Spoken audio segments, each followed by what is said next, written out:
Qué raro. Dice que no se puede compartir. Me salió un aviso.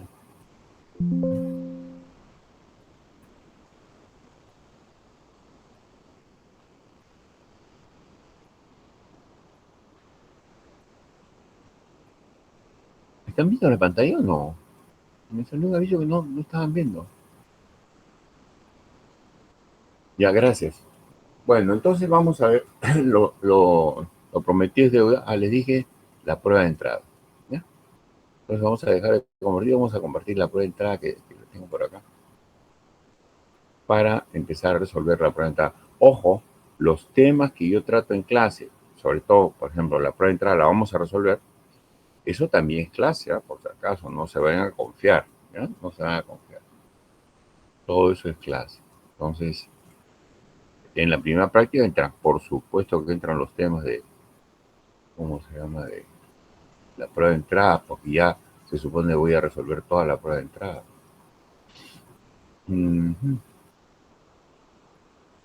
Vamos a ver acá. ¿Y dónde está la prueba de entrada? Si yo la tengo acá.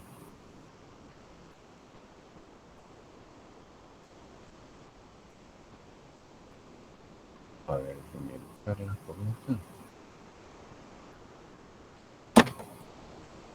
No, la prueba de entrada está acá. No.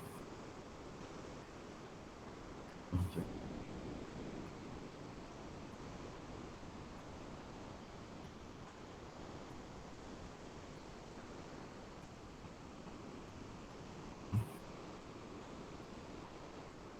Prueba de entrada.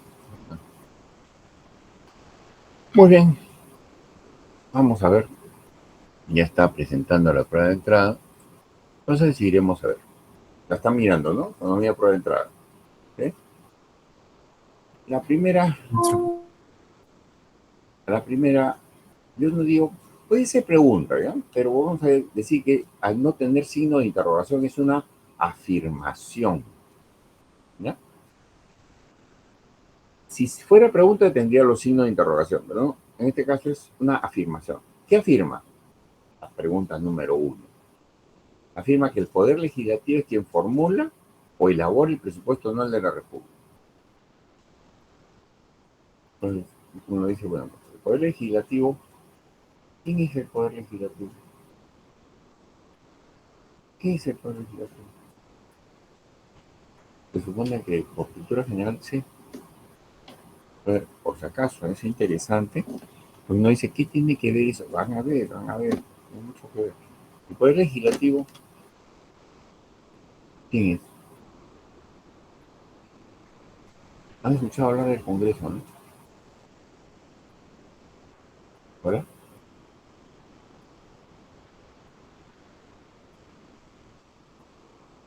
No participan nada, así estamos no muy bien, porque yo pregunto y ustedes no responden. Es un poco aburrido decir ya, si no saben o sí saben. El Congreso es el Poder Legislativo.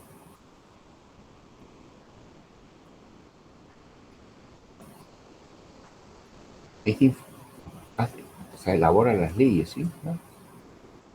Todas las leyes que nos gobiernan, todo eso es el Congreso de la República, pues, ¿no? Aquí están hablando de el presupuesto, que es otra cosa, pero podría hacerlo, claro, podría hacerlo, podría, pero ¿lo hace realmente o no? ¿Lo hace o no lo hace? Sí, lógico. Lo que pasa es que vamos a la pizarra, ¿por qué? Porque necesitamos algunas cosas, escribir en pizarra y quiero que vean ustedes lo que debo escribir. Entonces, el Poder Legislativo, porque ya habían leído la primera afirmación, el Poder Legislativo es el Congreso, está representado por los congresistas. El Congreso es la edificación, lo que diga, pero ¿quién está ahí? Los congresistas. Entonces, el Poder Legislativo en casi todos los países del mundo se es casi sinónimo de su Congreso, ¿no? Sus representantes, ¿no? El Congreso en nuestro país está formado por una sola Cámara a partir de la elección de que viene el 26, va a ser dos cámaras, la Cámara de Diputados y la Cámara de Senadores. Siempre fue así, siempre. Pero en algún momento Fujimori lo quitó, pues. Alberto Fujimori en el año 92, en el momento que cierra el Congreso, porque él cierra el Congreso, cerró el Congreso y dictaminó que solamente era una sola Cámara. Diputados se acabó. ¿Por qué el Congreso fueron dos cámaras?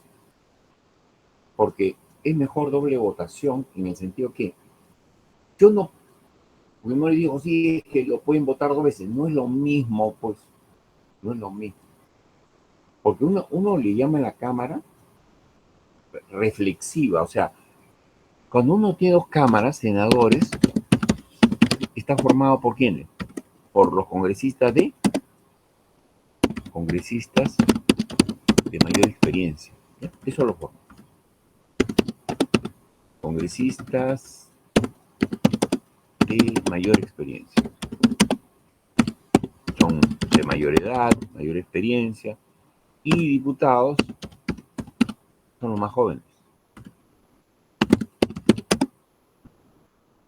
Pero las leyes se discuten en diputados y digamos, la puede aprobar diputados, pero luego pasa a senadores también para que emitan opinión, para que vean, ¿no? Pueden haber mejoras, qué sé yo. Los diputados son más jóvenes, ¿no? Son congresistas más jóvenes. Aquellos que dan por primera vez, por ejemplo, ¿no? Son congresistas más jóvenes o con menos experiencia. Más jóvenes o con menos experiencia. O sea, no puedes ir a senador si no tienes experiencia previa, pues. O con menos experiencia. Los otros tienen mayor experiencia. ¿Por qué dos cámaras? Porque normalmente, por ejemplo, en el tiempo de García, bueno, antes de que llegara Fujimori, García gobernó del 85 al 90, ¿no? En 1985 a 1990, en el primer gobierno de Alan García Pérez, ¿no? Alan García Pérez. ¿Qué pasó? Alan García Pérez, digamos, estatizó la banca. ¿No? Estatizó la banca, o sea, ya no hay banca privada, todo va a ser del Estado. Así se le ocurrió, pues, o sea, acá el problema es que el presidente hace algunas cosas y parece una monarquía, ¿no? El presidente decía, ¿no? Él no debería haber decidido, ¿no? Mandó el proyecto a la Cámara y como las dos cámaras, tanto diputados como senadores, la dominaba el APRA era mayoría en ambas cámaras. En ambas. Entonces García presupuso, ¿no? De que iban a aprobar su proyecto de ley. A aprobar su proyecto de ley. Él imaginó eso. Entonces, ¿qué había pasado? Se habían peleado con lo que llamaron los 12 apóstoles. Él dijo, los voy a fregar donde más les duele, que es en la banca. Les voy a quitar la banca, ¿no? Pues un poco una rabieta, pues, casi era joven, muy joven, cuando gobernó su primer periodo, pues 36 años, pero no tenía mayor experiencia, entonces fue un arranque de esto sin pensar demasiado, pum, pues mandó su proyecto de ley. Mucha gente lo apoyó, pero que aquí en el Perú estamos llenos de resentidos, un montón de gente lo apoyó. Pero los mayores dijeron, no, eso no va. No puede ir por varias razones de peso, ¿no? No le puedes quitar a los accionistas así nomás. Vas a quitar, tienes que pagarles, pues, ¿no? Ellos les ha costado su plata hacerlo más. Y el Perú no tenía plata como para pagarles, pues, para estatizar, ¿no? Quería quitarles hacia el guerrazo. Y nosotros estamos en una democracia, no es una dictadura. Bueno, pero como García era mayoría en ambas cámaras, o sea, el APRA, Dijo, bueno, mis compañeros artistas son disciplinas, pues no votan. Efectivamente, el diputado lo aprobó. Entonces hicieron, yo me acuerdo mucho, había una alegría, una algarabía porque habían aprobado diputados. Pasó a la Cámara reflexiva al Senado y el Senado no lo aprobó. Increíblemente, ¿eh? Porque yo también me dio una sorpresa, el Senado no lo aprobó, siendo de mayoría pista, no lo aprobó, no aprobó el proyecto de García. En fin, claro, García ya había logrado meter miedo a muchos bancos, entre ellos el Banco de Crédito estaba Dionisio Romero a cargo, y él,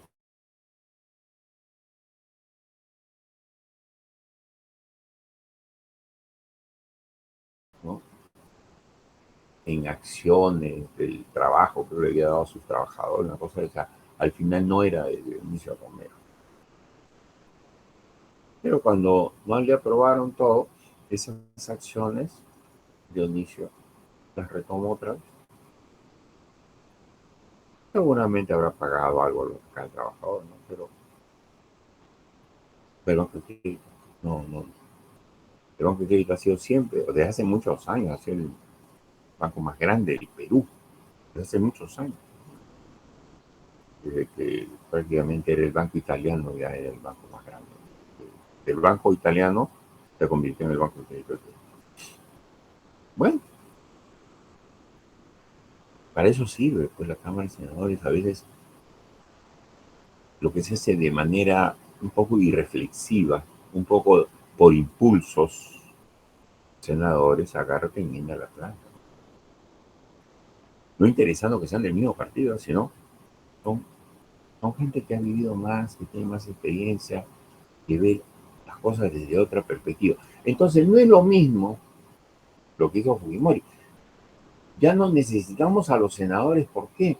Porque hacemos dos votaciones, la primera ahora y después de un tiempo la otra. Entonces van a reflexionar. No, no, no. No se trata de que ellos mismos pongan. Es difícil que alguien cambie su voto, es difícil. En cambio, los otros son distintos. Son otras personas las que van a evaluar y van a emitir su dictamen. En Estados Unidos también tienen su Cámara de Representantes y no sé cuál es la otra, pero son dos cámaras. Y la mayoría de congresos del mundo funcionan con dos cámaras. Entonces estamos regresando a lo que va a ser la Cámara de Diputados y Senadores. ¿Eso va a costar más? Sí, claro, va a costar más, porque si esta Cámara nos está costando un montón de plata. Pero el problema, como lo dijo un congresista antiguo, no es este Congreso es muy ineficiente, muy malo, porque la gente que entraba es muy mala, o sea, el coeficiente intelectual de la gente que entraba es muy bajo, muy bajo. Entonces, cuando entra gente no preparada, como ha pasado ahora, necesitan muchos asesores, pues no hay nada. En cambio, antes no había tantos asesores porque la gente sabía un montón. El asesor solamente lo contrataban para cuestiones básicamente legales, ¿no? O sea, pero ellos sabían un montón. Gente que tenía conocimiento. Pero no necesitaban tantos asesores. Pero a esto no, esto es muy malo en este Congreso, muy malo. Eso es lo que nos ligó, pues, de Vladimir Cerrón, ¿no? Uno dice, sí, pero el gobierno de quién es? Es de Dina Boluarte. Ya, Dina Boluarte pertenece a un partido político. El partido político es Perú Libre, ¿no? El de Lapicito. Y Vladimir Cerrón, desde la clandestinidad que dicen que está en la clandestinidad, mentira, está protegido por Boluarte, porque no lo pescan nunca, ni lo van a pescar. Socios, pues, en componendas de Junín, ¿no? Era la cajera de plata no bien habida, ¿no? Entonces no se van a delatar nunca. Entonces, Vladimir Cerrón forma la prensa presidencial y la presenta. Y luego la hicieron ganar, ¿no? La hicieron ganar, ¿por qué? Porque Jorge Luis Salas Arenas hizo trampa. Pues. O sea, el presidente jugando las elecciones no le dio la gana de transparentar las actas. Le pidieron, habían creo que 15.000 o 20.000 actas que tenían que ser discutidas públicamente, como siempre lo han sido, no, en audiencias públicas y todo. No quiso, dijo no. Este es el presidente. Pero eran 15.000, 20.000 actas que tenían firmas falsas. ¿Por qué les digo? Porque en la misma acta que había votado, por decir, en Ayacucho, la firmaba un presidente de mesa de San Martín. ¿Cómo un presidente de mesa que estaba en San Martín va a firmar de Ayacucho a la vez? Oye, tú eres idiota, ¿qué cosa crees?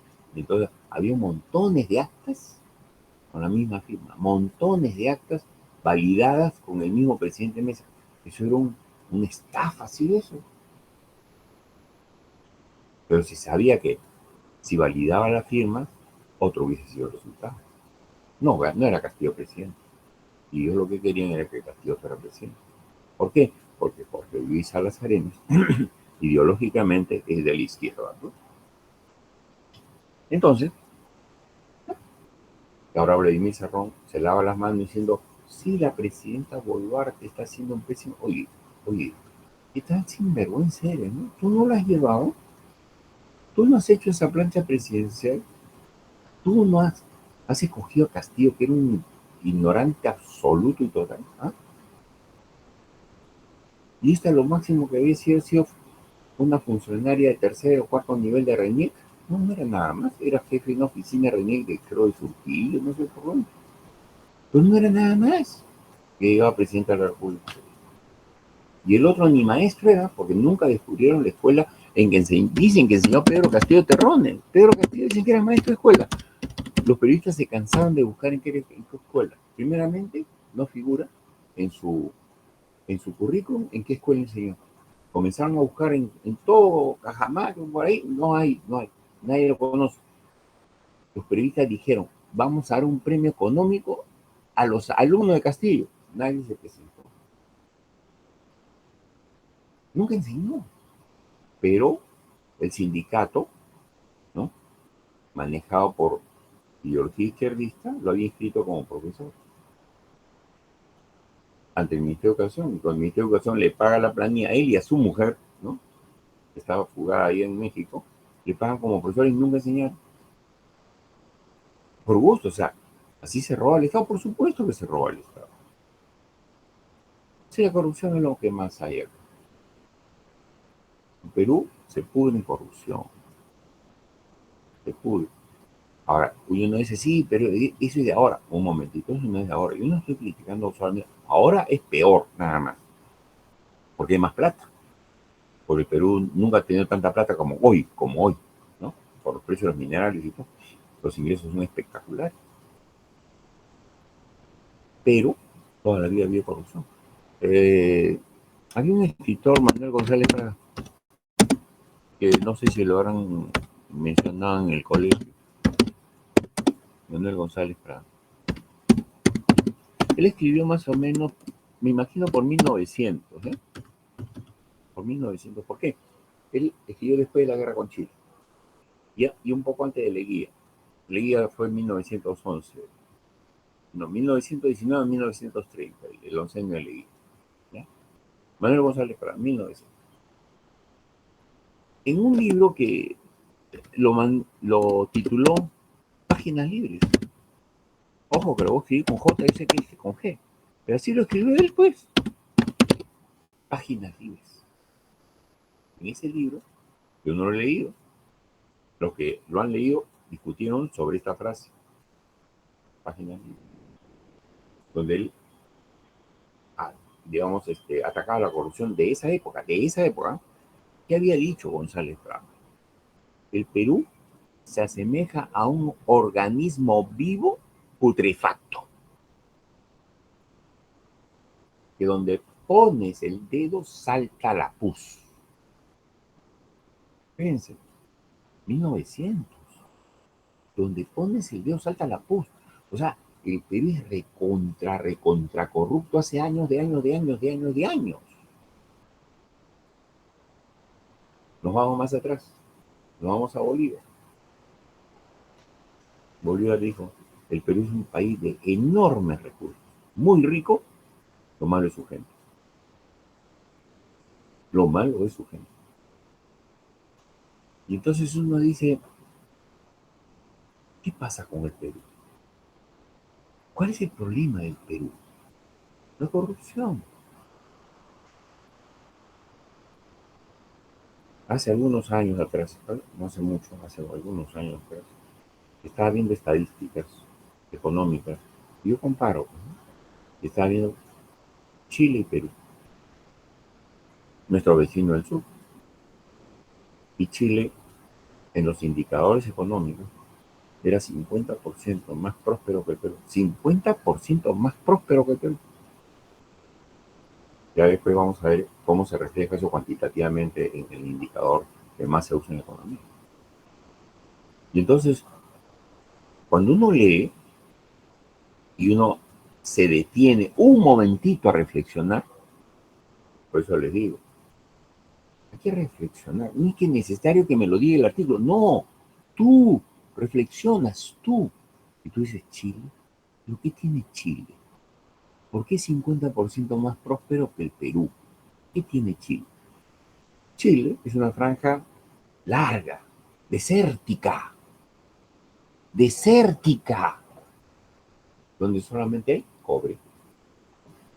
El Perú tiene tanto cobre como Chile, sí, claro, claro, tanto cobre como Chile. Somos productores, los dos somos principales productores del mundo, o sea, somos 2 y 3 del mundo, creo. Zambia creo que es la primera. ¿Ya? Pero estamos los dos de la mano. Pero eso no más tiene Chile. Pero el Perú tiene oro, Chile no tiene. El Perú tiene plata, uno de los principales productores de plata del mundo, Perú. El Perú tiene plata, Chile no tiene. El Perú tiene zinc, tiene estaño, es polimetálico, tiene un montón de cosas, sí. El Perú tiene un mar de 200 millas con recursos hidrobiológicos. El Perú es líder en harina de pescado. Bueno, ahora Chile también, porque se fueron un montón de industriales pesqueros ahí al Chile, peruanos, ¿no? Peruanos. Han enseñado toda la industria pesquera para atrás. Pero el Perú tiene muchos recursos. El Perú tiene 3 regiones naturales: costa, sierra y selva. Chile tiene costa nomás. Costa nomás. Está al costado. Termina la costa y vienen los Andes. Se acabó. Y ahí lo embotean a Chile. Chile es costa desértica. El Perú es más densamente poblado. El Perú tiene como 33 millones de habitantes, Chile tiene 16. Si tenemos todo, tenemos recursos forestales, tenemos recursos madereros, tenemos todo lo tenemos. El Perú es un país rico, como dijo Raimondi. La diferencia cuál es: en el Perú hay peruanos, en el Chile hay chilenos. Esa es lo que hace la diferencia, el factor humano. Si los chilenos fuesen tan corruptos como los peruanos, Chile estaría muriéndose de hambre. Quiere decir que en Chile se roba muchísimo menos que en el Perú, porque tienen mucho menos y han logrado mucho más. ¿Quién lo hace? La gente. Por eso Japón es Japón. Antes que saliera China, con ese monstruo chino, 1.300 millones de habitantes, es un monstruo solito, es un monstruo. Antes que saliera China, emergiera China, era Estados Unidos y Japón segundo. En el mundo, ¿eh? Potencia económica. Y Japón es un conjunto de islas pequeños, sin recursos, no tiene nada Japón. Tiene japoneses, no digas que no tiene nada, tiene japoneses. Los alemanes, después de la Segunda Guerra, quedaron destrozados, el país quedó destrozado completamente, se lo dividieron en dos: Alemania Oriental y Alemania Occidental. Alemania quedó partida. El muro de Berlín los dividía, ¡pum!, se acabó. Y Alemania llegó a ser la principal economía, o sea, la principal economía de Europa. Solamente la occidental. La oriental nunca despegó. La oriental estaba regida por la parte socialista, los zurdos. Pues los zurdos estaban en la oriental, nunca despegó. La occidental no, la occidental dejaron que el capitalismo se desarrollara y se acabó. Y llegaron a ser lo que son. Luego, cuando se cayó el muro de Berlín, o sea, ya el sistema socialista no dio para más y se cayó el muro de Berlín, se unificaron las dos Alemanias y ahora Alemania es un solo país. Pero la parte oriental retrasó a Alemania Occidental porque tenían que ponerse al día, estaban muy atrasados los orientales, ¿no? Pero eran la misma nación, la habían partido, era la misma nación. La raza, señores, la raza, son distintos. Chile tiene chilenos, nosotros peruanos, ¿no? No nos gusta así. Y entonces, ¿cómo lo explicas? ¿Cómo explicas eso que el Perú más grande, con más recursos, con más todo, produce menos que Chile? 50% menos. El PIB per cápita de Chile es muchísimo más alto que el peruano. ¿Por qué? Porque en Chile, yo he estado 3 o 4 veces en Chile, siempre por trabajo, siempre me llevaron más por trabajo. Pero en, había 200.000 o 300.000 peruanos en Chile. No hay ese número de chilenos. Pero los peruanos emigraron porque van a un lugar mejor, van a mejorar su situación. Los chilenos no vienen para acá. Los chilenos han venido con inversiones. Totus, Sodima, Triple. Los gerentes son chilenos, correcto. Pero el resto es peruano, el personal es peruano. Dan un montón de trabajo peruano, ¿sí? Pero no hay un montón de chilenos trabajando acá. No. Lo que hay un montón es venezolanos, pero chilenos no. ¿Y por qué salen de Venezuela? Si según los izquierdistas Venezuela es un paraíso porque es socialista. ¿Ah? O sea, están locos los venezolanos, dejan un paraíso para venirse al infierno, que somos nosotros. No te pases. Pues. Han salido 8 o 9 millones de venezolanos. ¿Huyendo de qué? Del paraíso que dicen los izquierdistas que Venezuela. Una porquería. Siempre atrasan, los países siempre los ponen muy pobres. Eso es el socialismo. Ahí no hay ideología, solamente hechos objetivos. No hay ideología. El socialismo atrasa completamente los países. Completamente los países. Un montón de ejemplos en el mundo y en la historia. Y la gente sigue creyendo en el socialismo. Hay que ser muy... La verdad que no entiendo. No entiendo. Por eso yo no tengo mucho que ver con los socialistas. No, nada que ver. Nada que ver.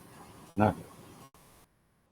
Sin embargo, no sé si a usted le comentaba, hace 2 o 3 ciclos, el 24-1, a ver, 24-1 fue, o 24-2, pero ha sido hace poco.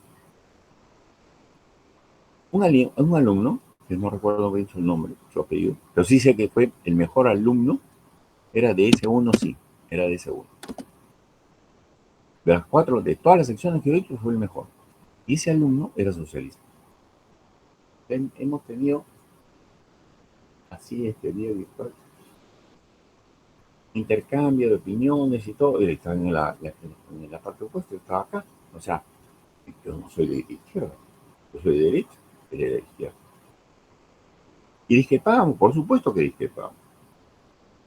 Pero eso no tenía nada que ver con la nota que sacaba.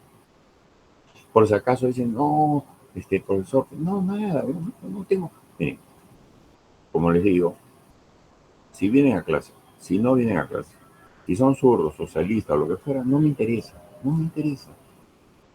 Las pruebas son objetivas. No hay subjetividad del profesor. El Parlamento elabora o formula el presupuesto nacional de la República. Es una pregunta objetiva. Si fuera pregunta o es una afirmación que tiene que decir verdad o falso, ¿sí o no? Entonces se supone que antes de marcar, yo debo saber qué voy a marcar. Si no, yo creo, me parece, no. Yo estoy convencido y seguro que es esto. ¿Por qué? Porque conozco, pues, para esa primera afirmación, el Parlamento no elabora el presupuesto nacional. No, no, nunca lo elabora. Lo que hace el Parlamento lo aprueba. Ah, eso es otra cosa. Una cosa es aprobar y otra cosa es elaborar. Elaborar es cuando tú, como la UNI elabora su presupuesto y lo presenta a quién. Dentro del pliego del sector educación, dentro del pliego del sector de educación está la UNI. Pero antes de presentarlo tiene que pasar por el sectorista del Ministerio de Economía y Finanzas, MEF, Ministerio de Economía y Finanzas, ¿no? Antes. Ahí tenemos nuestro sectorista. Todas las universidades tienen su sectorista, o sea, mejor dicho, las universidades públicas tienen un sectorista, toditas. Entonces, Un día recibe de la UNI, otro día recibe ese mismo sectorista de las universidades públicas, puede recibir a la agraria, a la Villarreal, en fin, ella va determinando. Pero sabe mucho de universidades públicas. Entonces, el sectorista del MEF es el que recibe a los que van a sustentar el presupuesto de la UNI antes de presentarlo al sector o por el sector de educación. Y entonces se discuten cifras, se dice por qué, ¿no? Y entonces, una vez conversando con los de planificación, que son los que presentan el presupuesto, le digo, a mí me parece que los del MEF actúan racionalmente, o sea, están bien. ¿Qué quiere decir? Se están quejando porque la UNI había llevado un presupuesto creo que de 200 millones y el MEF solamente le había aprobado 160, creo. Algo así. Le había recortado 40 millones. Y le digo, ¿por qué el recorte? Bueno, ingeniero, nos recortaron porque nosotros el año pasado nos dieron 180 o 190 millones y no gastamos, pues gastamos mucho menos. ¿Cuánto gastaste? 140, ¿no? Entonces, tú no tienes capacidad de gestión para gastar 200. ¿Tú qué pides 200? No es que nosotros juntamos todos los presupuestos de las facultades, de arquitectura, de ingeniería mecánica, de eléctrica, de ambientales, todo lo juntamos y lo presentamos, ¿no? Sumamos todo y lo presentamos. Y ellos dicen, no, y tú no puedes gastar 160 millones, porque te voy a aprobar 200. Demuéstrame primero que tú tienes capacidad de gasto de 160, o sea, capacidad de gestión de gastos de 160, gastando en calidad, no gastarlo por gastarlo, ¿no? Entonces le rebajamos. Y tienen razón, le digo. Lo que yo dije que tienen razón, ahora aplícalo a nivel nacional. Todos todos los años, el presupuesto crece. ¿Qué quiere decir? Es más grande, es más grande, es más grande. Y todos los años se devuelve plata al ministerio porque no se ejecuta. Normalmente, históricamente, el Perú ejecuta, o sea, las entidades públicas, ¿no? Las entidades públicas del Perú ejecutan el 60% del presupuesto. Entonces la pregunta es, oye, yo estoy de acuerdo contigo con la metodología que le haces a la UNI, ¿por qué no la aplicas acá? ¿Por qué tienes tú, Ministerio de Economía y Finanzas, que presentar un presupuesto 10 veces, o sea, 10% más grande que el año pasado, si el año pasado se ha devuelto un montón de plata? ¿Por qué? Entonces ahí viene la respuesta. La respuesta es todo corrupción. La respuesta es todo corrupción. ¿Qué cosa es el presupuesto? Presupuesto de ingresos versus egresos.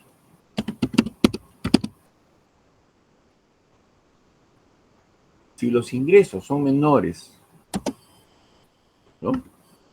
Si los ingresos, si los ingresos son menores que los egresos, ¿qué pasa con eso? Yo gasto más, yo gasto más de lo que recaudo. Entonces tengo que financiar el presupuesto, encontrar cómo prestarme plata, financiar el presupuesto. Porque los egresos, la suma de egresos es mayor que los ingresos. Entonces tengo que cubrir, porque el presupuesto tiene que estar equilibrado. No puede ser que tú presentes un presupuesto desequilibrado. No puede ser, no, no. Eso por ley no se puede presentar. Se puede presentar un presupuesto equilibrado. O es positivo, con superávit, y decimos en qué vamos a aplicar el superávit, pero no se puede presentar un presupuesto con déficit, porque tiene que haber de dónde financias eso.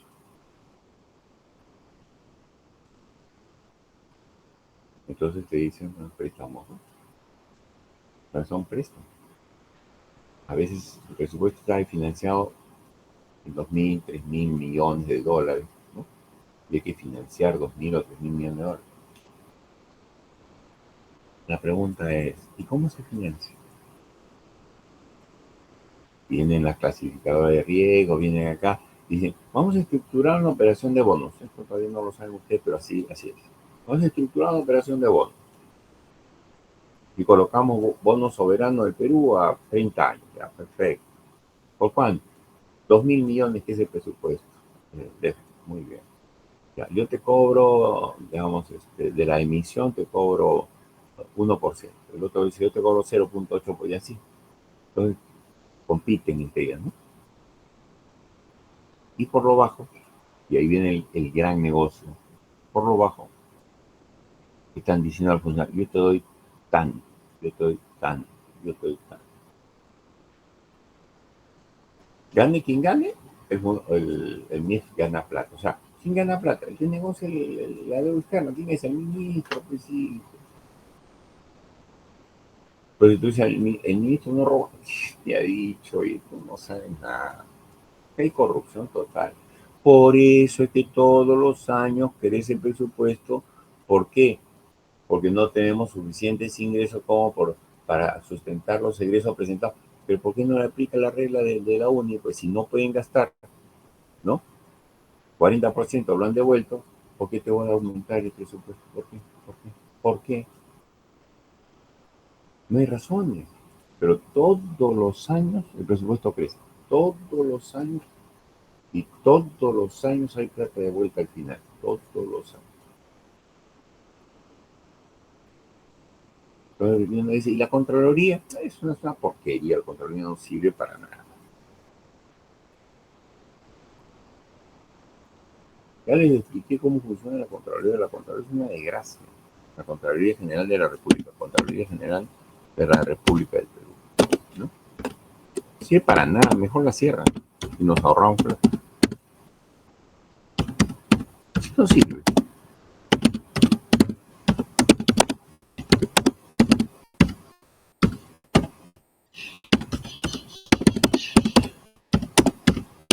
No sirve. Por ejemplo, en la UNI, han acaso auditado la Contraloría los gastos que tiene la UNI, que según dicen, López Chau se levantó un montón de plata para su campaña. ¿Ah? No. ¿Qué están auditando? Están auditando si el docente va o no a clases. Qué estupidez. Ay, no tienen otra cosa que hacer. Estamos controlando el desempeño de los docentes. ¿Así? Y los forados que acá en la UNI, ¿quién los controla? Se hacen los idiotas, ¿no? ¿Y por qué se hacen los idiotas? ¿Por qué la Contraloría en las oficinas centrales ¿cómo se llama? Oficina central de, ¿cómo le llaman esto? Bueno, hay una oficina central de control, que es dependiente de la Contraloría. Estas dependencias,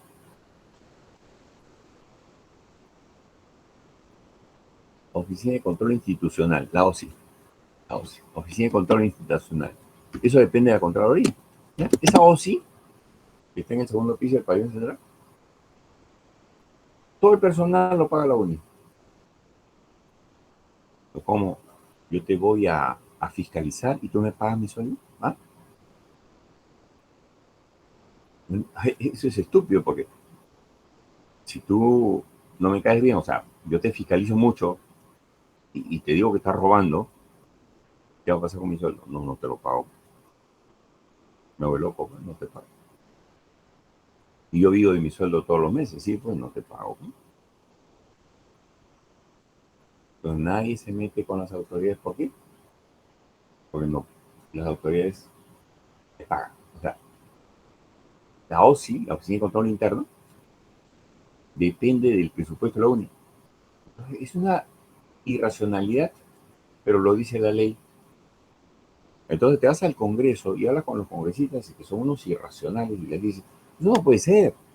La OCDE tiene que ser un organismo autónomo para que realmente haya control del gasto. No puede estar robando todo el tiempo. Pero el Parlamento también tiene su OCDE. No lo puede hacer autónomo, no lo puede hacer. Porque también ellos hacen lo mismo. Y el gobierno regional de Trujillo, que es o sea, de La Libertad, que es súper, súper corrupto, con Acuña, también hacen lo mismo. Y todas las entidades públicas que tienen OCDE hacen lo mismo, porque la ley lo dice. Entonces, ¿para qué sirve? Cierren esa porquería, si no sirve para nada. No, es que si cerramos, la población va a tener la percepción de que no luchamos contra la corrupción. Sí, pues la población tiene la percepción de que la Contraloría sirve para algo y no sirve para nada. Eso es estúpido. Es el Perú. Ese es el Perú. Bueno, es una parte. El Perú más que eso, o sea, más corrupto que eso. Entonces, país, pues. Y una vez un amigo me dice, ¿cómo vas a hacer país? Tú sabes todo esto, ¿sí? ¿Cómo vas a hacer país? Mire, hermano, le digo, yo sé muchas cosas. Lo único que me queda es hacer bien mi trabajo donde yo esté. Siendo honesto, siendo con principios y todo. Yo sé que estoy haciendo país. Para mi familia, para mis hijos, como ejemplo, para lo que sea. No puedo más allá. Pero estoy haciendo bien lo que me toca hacer. Que todo el mundo roba. Ese asunto de todo el mundo. Yo no tengo por qué hacer lo que todo el mundo hace. No tengo. Yo tengo que estar tranquilo con lo que yo pienso y ser coherente. ¿Qué quiere ser coherente? Hacer lo que pregonas, lo haces. Tú vives de acuerdo a cómo piensas. Ese es ser coherente. Toda la vida. Es así, pues, bueno, señores, el Parlamento no elabora el presupuesto anual. Cada dependencia elabora. El Parlamento lo que hace es aprueba el presupuesto nacional. Aprueba, no lo elabora, lo aprueba para que se ejecute el año que viene. Esa aprobación se tiene que dar en diciembre de este año para el año 26. ¿De acuerdo? Pero ahí en la prueba que decía que elabora. No elabora. El Parlamento aprueba. Bueno, preguntas. Preguntas con respecto a este tema. ¿No? ¿Todo quedó claro? Yo espero que sí, ¿no? Yo he tratado de ser lo más claro y didáctico posible. Muy bien. Si no hay preguntas, y siendo ya prácticamente la una, nos quedamos ahí y nos vemos, Dios mediante, la próxima semana.